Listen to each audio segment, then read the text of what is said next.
Alors bonjour, aujourd'hui moi j'aimerais vous parler des relations interpersonnelles. Pourquoi, dans mon cas en tout cas, j'ai tendance à m'isoler socialement et à éviter certains types de personnes. Je vais vous donner en fait, je vais aller droit au but. Je vais vous donner un exemple, comme par exemple le conjoint, en fait le mari d'une de mes bonnes amies, a un style de caractère qui ne fait pas du tout avec moi, euh, parce que cette personne-là n'a pas de sensibilité ou d'empathie ou de sensibilité envers les autres, et a un gros ego. Ça, c'est de la façon que moi, je l'analyse. Évidemment, ça ne veut pas dire que que je ne suis pas psy, je ne suis pas psychiatre, je ne suis pas professionnel là-dedans, mais c'est pour vous expliquer comment moi, je perçois ce type de personne-là et ce type d'énergie-là. La première des choses est que ce type de personne-là, en général, veut avoir raison. Moi, dans la vie, j'ai pas envie d'avoir raison. C'est t'as raison ou t'as tort. Ou tu le sais pas. Moi, je suis capable d'avouer que je sais pas quelque chose. Par contre, je me prononcerai jamais ou presque jamais sur quelque chose que je suis pas sûr et certain. Par contre, un de mes défauts, c'est que je doute facilement. Donc, si quelqu'un est très, très convaincant sur une réponse ou sur un aspect, je vais souvent aller dans la direction de dire qu'il a probablement raison en fait et que c'est sûrement moi qui ai tort. Dans ce cas-là, cette personne-là, par exemple, on était chez ces deux personnes-là, il y avait une soirée en fait, il faisait beau donc c'était toute la journée ou presque. Et le sujet en est venu à quelque chose de précis qui arrive à Montréal. Et moi, j'avais vu il y a longtemps. Moi, c'est la façon que mon cerveau fonctionne, en fait, c'est qu'il me donne des images en général. Une idée, c'est une image. Des fois, un concept complet, c'est une image aussi. Donc, il y a des choses que je ne peux pas vraiment oublier parce que justement, cette image-là me rappelle le reste. Fait que c'est vraiment facile pour moi pour certaines choses. Et au contraire, souvent, en fait, si on me dit qu'est-ce que tu as fait hier, je m'en souviens plus. Je m'en souviens plus du tout. Je dois réfléchir. Des fois, je dis ce que j'ai fait hier. Finalement, c'était pas hier, c'était avant-hier. C'est juste pour montrer à quel point ma mémoire est sélective, probablement, mais que c'est très particulier d'avoir une mémoire comme ça. Donc, on en est à...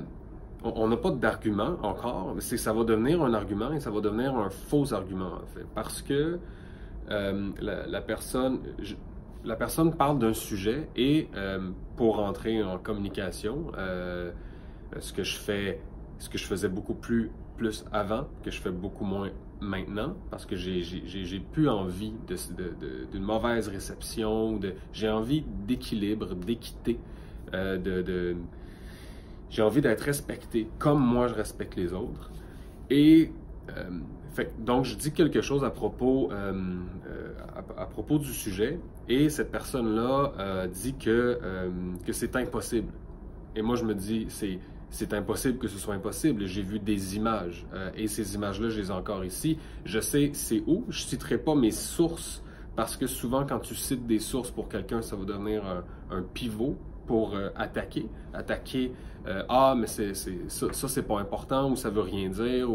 Donc souvent ce que je vais faire, c'est que je vais garder mes sources. Parce que les gens, souvent c'est un peu ça qu'ils vont faire. J'ai beaucoup de lumière. C'est souvent ça qu'ils vont faire, c'est qu'ils vont s'attaquer à la moindre petite chose qui va s'étaler sur sur une table. Dans ce cas-là, ça aurait pu être ça. Donc moi, je suis constamment en train un peu de me protéger. C'est épuisant, c'est sûr. Et je renchéris en disant non, je suis pas mal sûr que, évidemment, je dis pas qu'il a tort, mais je dis je suis pas mal sûr que ce que j'ai vu c'est vrai. Puis en plus, je me souviens au niveau scientifique qui parlait de certaines maladies, nanana. Et là, il dit c'est impossible parce que j'ai fait mon stage pendant 1 semaine ou 2 semaines, puis je l'aurais su. Mais je me dis, mon argument à moi aurait été, mais comment en 1 semaine ou 2 semaines, et c'est drôle parce que ça fait des années ça, comment en 1 semaine ou 2 semaines, tu aurais pu savoir tout sur cette compagnie-là et sur leurs pratiques et surtout sur leurs mauvaises pratiques parce que c'est quelque chose d'absolument épouvantable ce que cette compagnie-là faisait. C'est une compagnie d'épuration d'eau, en fait. C'est bon. Je ne veux pas m'éterniser là-dessus, c'est pas ça le topic. Et là, donc, il m'attaque en disant qu'il a travaillé là, donc c'est moi qui ai tort parce que je ne le sais pas. Mais moi, ce genre de situation-là, ce genre de personnes-là, évidemment, là, je vous parle juste d'une fois, mais c'est que c'est dans le cas de cette personne-là, c'est constamment. Et c'est le vouloir absolu d'avoir raison dans une situation où c'est pas nécessaire d'avoir raison. Et c'est jamais nécessaire d'avoir raison dans aucune situation si on ne connaît pas la réelle réponse. Le problème des gens, c'est que souvent, ils vont penser qu'ils ont raison ou qu'ils connaissent la réponse. Bon. Donc, dans ma vie, j'ai côtoyé beaucoup, ben, pas beaucoup, mais certaines personnes, et j'ai presque toutes ces personnes-là en tête, parce que pour moi, c'est facile de cerner des gens avec qui le courant passe pas du tout. Et c'est ça qui est ironique, parce que moi, je suis quelqu'un qui est toujours dans l'écoute, dans la compréhension, dans l'empathie, dans l'ouverture. Donc, quand quelqu'un m'aime pas, ou quand quelqu'un semble pas m'aimer, je trouve ça toujours étrange, parce que j'ai aucun vouloir dans ma vie de vouloir faire mal à qui que ce soit. Oui, je peux déranger probablement de certaines façons, parce que l'être humain est constitué d'une multitude, d'une toile très complexe au niveau psychologique.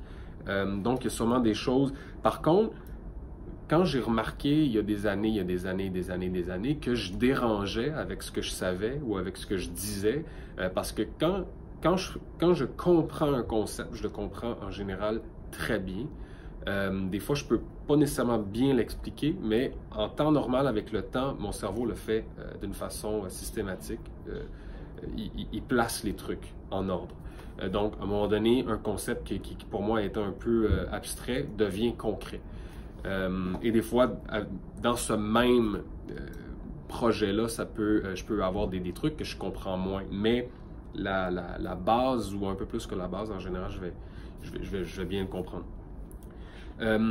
Jamais j'utilise de messages négatifs en accusant quelqu'un ou en trouvant une faille à la personne dans le discours parce que je suis en train de perdre le débat. Mais tu peux pas perdre un débat. Il y a quelqu'un qui a raison, il y a quelqu'un qui a tort, techniquement.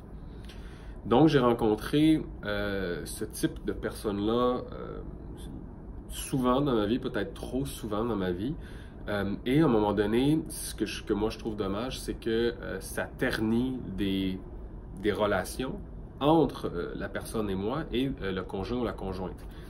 Dans ce cas-là, c'est une conjointe qui était mon amie au départ.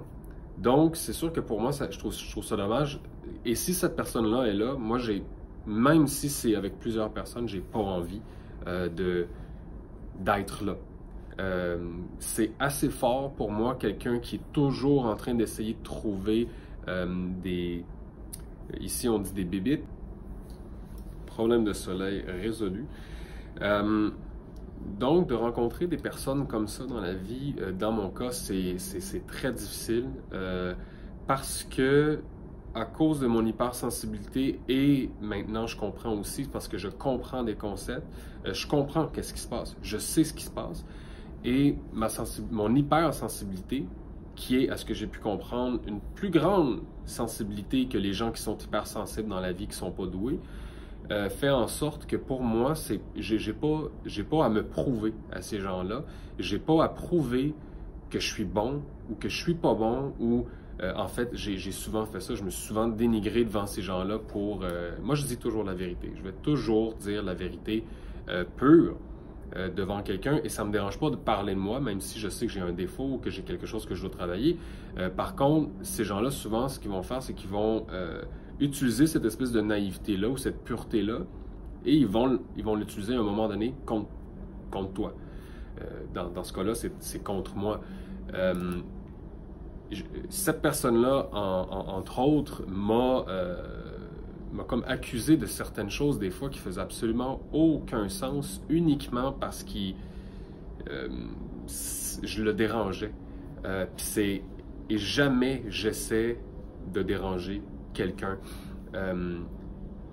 J'aime mieux, ma façon de faire à moi, c'est de quitter et de plus revoir cette personne-là. Évidemment, ça prend beaucoup de temps. Si c'est quelqu'un qui fait partie de mon entourage, ça va prendre du temps avant de quitter parce que j'ai toujours un peu espoir que cette personne-là change. Je pourrais nommer quelques personnes. En fait, je vais le faire à un moment donné en exercice. Je dirais probablement pas des noms parce que c'est pas ça que c'est pas mon but. Mais je vais vous expliquer un peu qu'est-ce qui se passe pour moi avec ces gens-là.